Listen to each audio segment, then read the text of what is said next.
I'm Malika Kabrarati and I'm going to be talking about health benefits of ghee.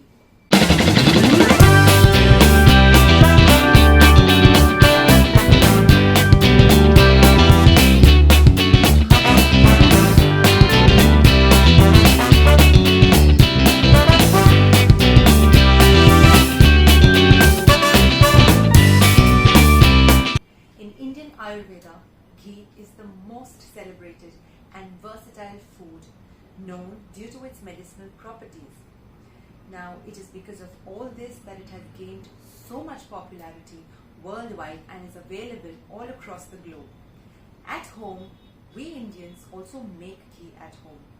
But there are times when we have to buy ghee from outside, and ghee is something which is available from merely 200 rupees per kg to 2,500 or 3,000 rupees per kg. So what exactly is the difference, and which is the ghee that one must consume to obtain maximum nutritional health benefits? I'll tell you how and why we must use which kind of ghee. So ghee is known as clarified butter, and this ghee is made from milk directly or milk cream. But it is the fermented or cultured ghee which is actually responsible for most health benefits. And how do you make that ghee? This fermented ghee is made from fermented cream, and this fermented cream is converted directly to ghee, and it is this ghee which has all the nutritional health benefits. Now, what happens during the fermentation process? The lactose is converted to lactic acid, and this gives rise to a lot of microbes, and which is why this is responsible for all the health benefits. So let's see what are the health benefits. Now, this ghee is excellent for digestion. It is excellent to reduce your acidity levels, to reduce your bloating, and most importantly, it increases HDL, which is good cholesterol, and reduces LDL, which is bad cholesterol. When you are detected with high lipid levels, all the doctors will put you on a lipid lowering drugs, and in this case, not just the bad cholesterol but also the good cholesterol comes down, and this is this HDL which is responsible for all the heart protective properties, and it is very difficult to increase. But fermented cultured ghee is responsible for not just lowering your bad cholesterol and triglyceride levels, but it also increases your HDL levels and gives you all the possible heart protective properties. This fermented ghee is also rich in what we know as butyric acid, which is a short chain fatty acid, and this short chain fatty acid is responsible for enhancing your digestion, giving you good gut health, and a good gut health is responsible for optimal vitamin A, D, E, K absorption. It is required for optimum calcium absorption. It is required for good immunity, and a good gut health is always connected to good brain health. So you'll sleep better, you'll think better, your hormones will flow better if you have fermented cultured ghee. And this fermented ghee is also rich in what is known as CLA. This is my most favorite nutrient. It's known as conjugated linoleic acid, and it is found in grass-fed milk. So basically cattle who are fed extensively grass, green grass, they are known to give higher amount of milk which is high in CLA, and this CLA is responsible for anti-cancer properties and lowering your blood pressure. So merely including just 2 teaspoons of this fermented ghee can not just reduce your blood pressure, but it can increase your HDL, give you better gut, better digestion, better immunity.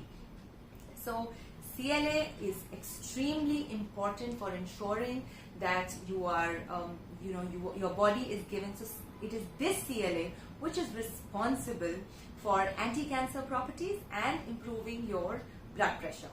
And the most important point for all the culinary experts, chefs, and people who really love cooking, this fermented ghee is actually very high in smoking point. Now, the clarified butter, which is exactly the ghee converted from milk directly, that has smoke point which is equivalent to butter, which is around 175 degrees Celsius.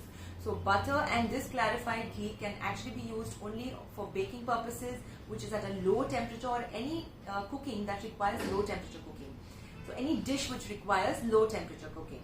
And fermented ghees, actually it has a higher smoking point, somewhere between 250 degrees Celsius to 280 degrees Celsius, making it ideal for frying and cooking, which requires high temperature, shallow frying, high temperature baking. And this does not give rise to acrylamide. It's a toxic compound which is released when you use vegetable oils, when you use seed oils, or when you use vanaspati ghee. So this toxic compound is not generated when fermented ghee is heated at higher temperatures, making it ideal for cooking for any purposes. So how do you convert this ghee? I will tell you exactly in this following video, and make sure you watch this video and start making fermented ghee at home, because this fermented ghee converts the lactose into lactic acid through fermentation. It is devoid of lactose, so all the lactose intolerant people can enjoy this ghee. And also the casein available in this ghee is in very minimal amounts. And if you make this fermented ghee out of A2 milk, which is actually hypoallergenic, A2 milk is found in is actually milk sourced from Desi cows or Indian cows, and all the milk available in the market, which is of Jersey cow or Holstein cow, all the fancy bottled milk that is available, that is actually A1 milk. And there are umpteen researches available on the internet telling you exactly about A1 beta casein protein compared to A2 beta casein protein, which is A2 is responsible for all the health benefits that I have mentioned. It is easier to digest, it is hypoallergenic, so we see a lot of hyperactivity in kids, inattention. We also see a lot of bloating, indigestion. Milk makes you feel sluggish and uncomfortable. It is A1 milk and not A2 milk. So to obtain maximal benefit out of ghee, and this ghee can be given to adults, to kids. It should be the first fat introduced to children above 6 months who are weaned off their mother's milk, or as a complementary food where the kids are given mother's milk as well as top feeds, as well as food cooked from home. So this ghee should be added into their food, which is responsible for umpteen health benefits. So always look for A2 milk, look for fermented ghee or cultured ghee or Bologna method or Vedic method. So all these things should be written. And all those people staying back abroad who do not have access to cultured ghee can look for grass-fed, unpasteurized, organic butter. And if an A2 variant is available, nothing like it. So people back abroad can enjoy the benefits that I have mentioned about ghee in this variant of butter, A2 grass-fed, unpasteurized A2 butter. And back here you can make this at home. We are going right through the process of how to make fermented or cultured ghee. Let's see you.